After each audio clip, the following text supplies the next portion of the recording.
Jefferson Davis by Julian Gonzalez. Jefferson Davis was the last of the 10 children that Samuel and Jane Davis had. Davis was born on June 3, 1808, on the Davis homestead in Fairview, Kentucky.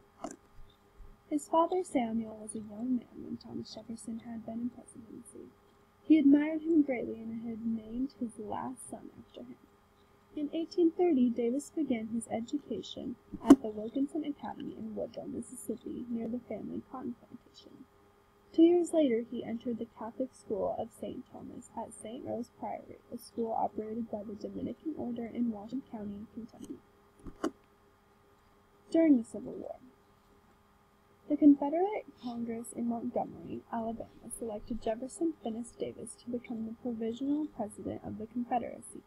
He was inaugurated for a 6-year term as president on February 22nd of the following year. Davis's appointment was largely political. He was a compromise candidate chosen to appease both the moderate and radical factions in the Congress. Davis, however, did not want the job. He had hoped for a military command.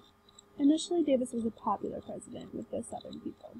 He had a dignified bearing, a distinguished military record, extensive experience in political affairs, and most importantly, a dedication to the Confederate cause. Unfortunately for Davis, these attributes were not enough to triumph over the harsh challenges posed by his new position. His early popularity was a result of a war fever, and he did not have the personality necessary to sustain it.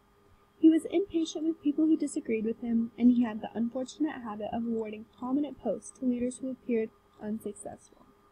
Davis's loyalty to these people led to bickering and quarrels throughout his administration. In addition, he was plagued by chronic illness. Davis's popularity and effectiveness were not enhanced by the growing numbers of Confederate defeats in the later years of the war.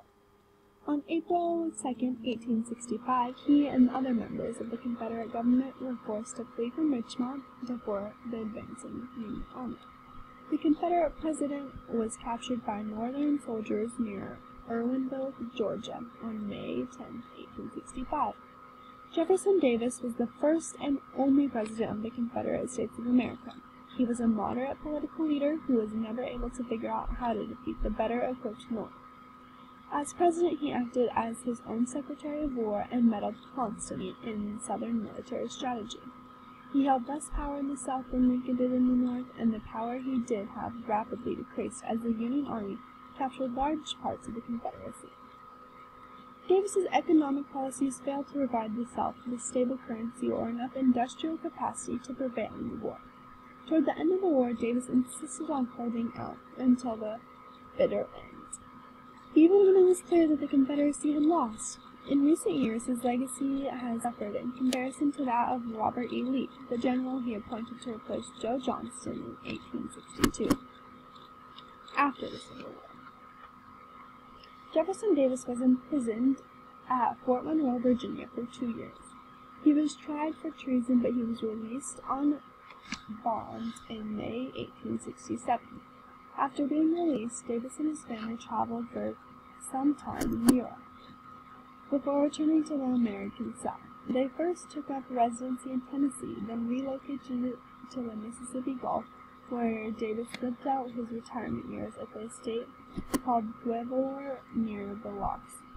Mississippi tried to return him to the U.S. Senate, but he was not legally qualified to serve since he refused to request an official pardon from the United States for his role in the Civil War. Davis is buried in Richmond, Virginia, once the capital of the Confederacy.